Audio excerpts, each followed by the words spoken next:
Hi guys! Welcome back to my channel. If you are new here, hello and kamusta ka?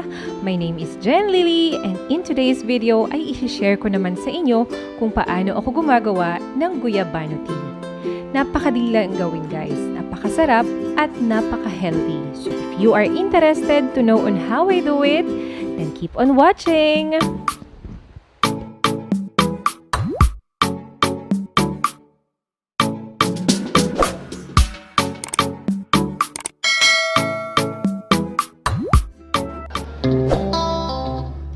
Ang unang kakailangan nating ingredient ay syempre ang dahon ng guyabano. So dito sa loob ng bakuran po namin ay meron ng guyabano tree. Napakaswerte namin.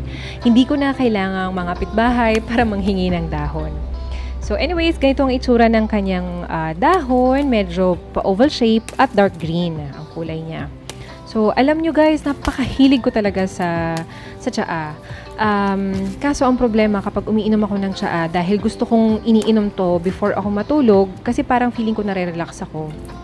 Kadalasan sa mga naiinom kong tsaa, hindi ako makatulog gawa na ang tsaa or ang tea is caffeinated. So, the good thing about Guyabano tea is caffeine free siya. So, try and tested ko na every time na umiinom ako nito tuwing gabi, napakahambing ng tulog ko. At madali rin ako nakakatulog. Pero hindi ko sinasabi na pampatulog siya guys ha. Sa akin lang, hindi ako nahihirapang matulog. Hindi katulad dun sa iba kong na-try na tsaa. So, ayun. So, tapos na tayong magpitas ng dahon and hugasan na natin siya.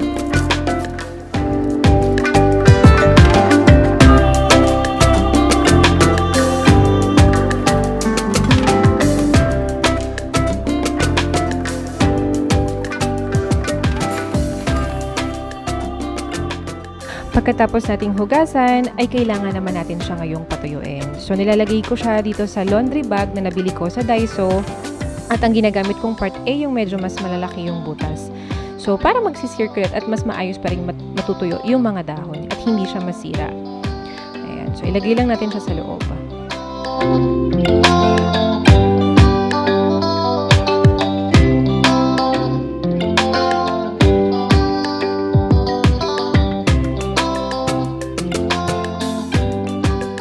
Kapag ini-air dry ko siya dito lang sa loob ng bahay namin, ko siya pinapatuyo. So, dito minsan sa sopa,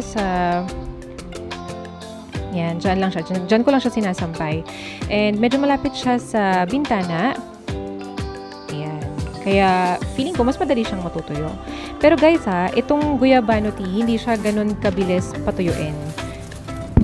It will take 2 weeks before matuyo. So, after 2 weeks, ganito na yung itsura niya. Ayan. So, kailangan ganito na rin yung tunog ng Guyabano leaves nyo. Kapag ibig sabihin, ready na siya. Gagamit din tayo ng blender para ma-powderize natin yung dahon ng Guyabano. So, ginagawa natin to para mas madali nating mapalabas yung sustansya at yung lasa ng dahon.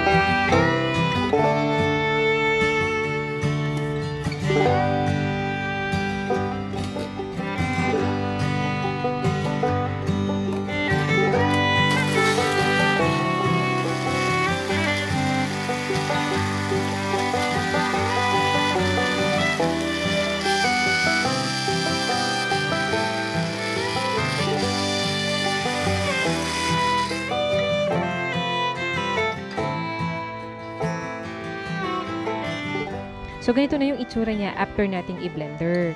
So, kung makikita nyo at mapapansin nyo, ito yung mga fiber niya. Ayan. So, hindi talaga siya naging pulbo or powder.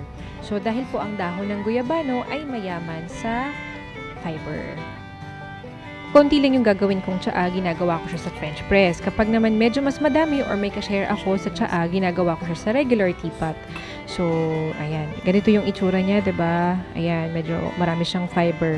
So, kukuha lang ako ng 1 teaspoonful kapag sa French press, at kapag naman sa aking teapot, ayan, pupunuin ko lang yung strainer niya. Ayan. So,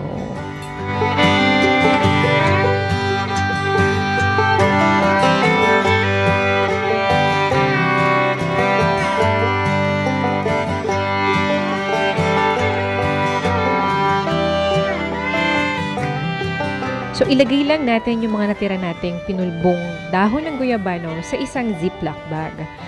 Pwede nyo rin namang ilagay sa mga containers or yung mga sealed containers like yung lock and lock, pwede po yun.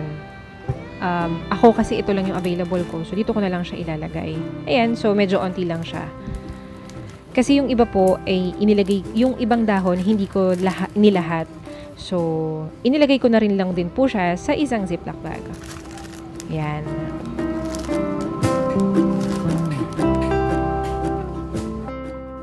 So, i-steep lang po natin yung dahon ng guyabano for like 3 to 5 minutes and then ready na po yun. Lagyan din lang natin siya ng lemon or ng kalamansi para mas masarap.